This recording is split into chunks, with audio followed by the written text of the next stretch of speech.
Wisconsin and Iowa. Iowa is favored by 3 points in this one. The over-under, Zach, it's an Iowa game, and the over-under is over 40. Congrats. I'm just kidding. It's been that way this season. But It's because Brendan Sullivan is starting. That's that's why. right. They know. They know. Actually, Iowa scored 40 points in 2 games this season. So, Tim Lester. Extend Kirk Ferentz. Or extend Tim Lester. Yeah, that's Do you think right. Tim Lester, if Kirk Ferentz retires sometime soon, do you think Tim Lester would take over as a coach? Or do you think Phil Parker would? I think Phil Parker's too old. Yeah, I would think it has to be Tim Lester if you're going to have one of them. I would imagine they'd do a national search though. But they've always hired from within, right? Like, I guess I should say always. The past 2 coaches, it's just been like the past 50 years.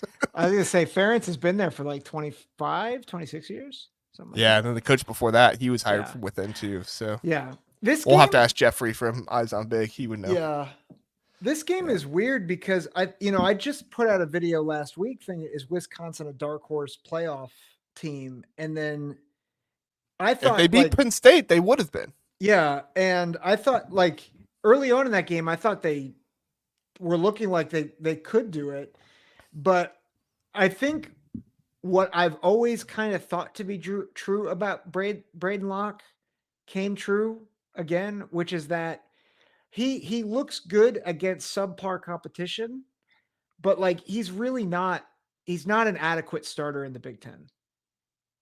Like he just really isn't. And he's not a difference maker. I think that's the hardest thing. I think he can lead a Big Ten team that's able to run the ball to wins and has a good O-line, which that's what this Wisconsin team is, and that's how they've won games in the Big Ten. But he's not a difference maker. He's not going to win you the game late against the Penn State or against an Oregon or Ohio State. It's just not who he is. Yeah. And I thought he was starting to turn the corner, and I thought he reverted back to who I thought he was before. So, and I think what's hard, like I think Wisconsin's gotten better, but man, Iowa with Brendan Sullivan, I feel like is a game changer. Kaleb Johnson is a stud. We've been saying that all year, but like already over 1,000 yards, 1,144 yards, 16 touchdowns on less than 150 carries. That's insane. He's been Ashton Genty, man. I mean, obviously not to that same level because he's playing more difficult competition, but I contend you put Kaleb Johnson on Boise State, you swap those two out, Kaleb Johnson is having Ashton Gentry season. Like, I'm sorry. I know that's like some people are going to be like, oh, you're crazy, but no, I really think that would happen. Yeah. And I just look at Wisconsin and I'm like Iowa's defense is not as good as it has been, right?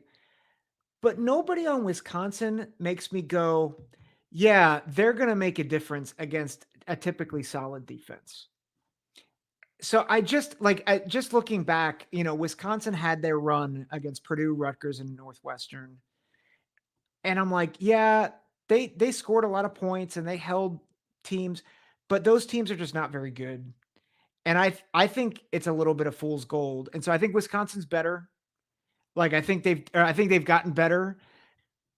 But I think Iowa is like, I fear Kaleb Johnson. And I think Lachey can be a difference maker at tight end. He hasn't been. But I think he could be. And I think Brendan Sullivan is the better quarterback out of these two. And I think he adds a running threat that makes this Iowa team a tough out. And so I think it's close, but because it's home and because I like Sullivan more than Locke, I got 28-24 Iowa.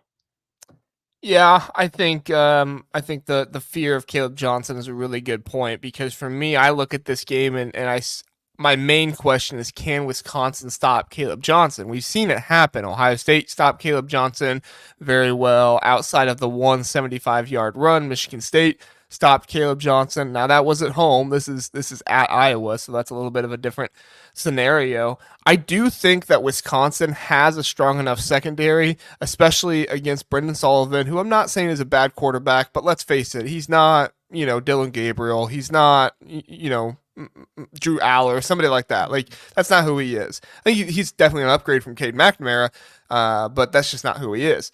And so I feel like Wisconsin can do what Michigan State did, where they just devote so many resources to stopping the run that they should be able to hold Kaleb Johnson in check. But I think the piece of this game that's going to be more interesting is if Tim Lester sees that Kaleb Johnson can't get going.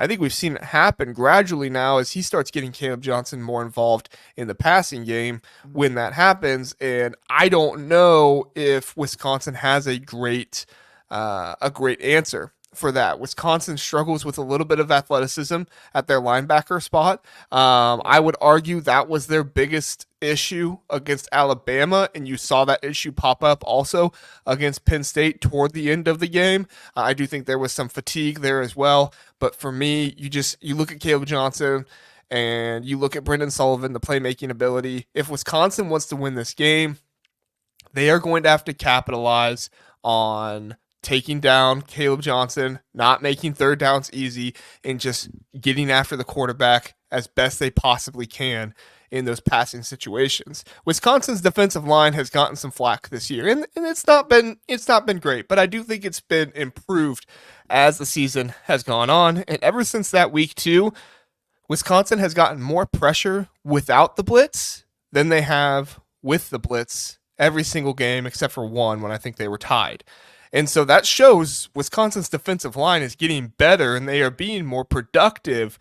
But in this game against Iowa, you're going to have to see that a lot more because you're not going to be able to blitz a bunch because of the threat of Kaleb Johnson. Now, if you blitz into the run, great. But if you blitz to one side, Kaleb Johnson's going the other way.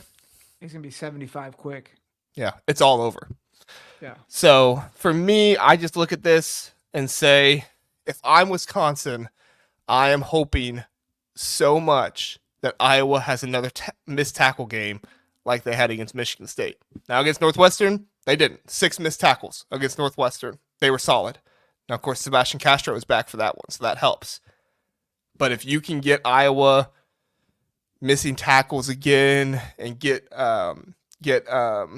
why am I blanking on his name right now? Tyree Walker out in space a little bit more, and he's going to be able in the other running back, Cade Yalmack, or however you pronounce his last name. I apologize.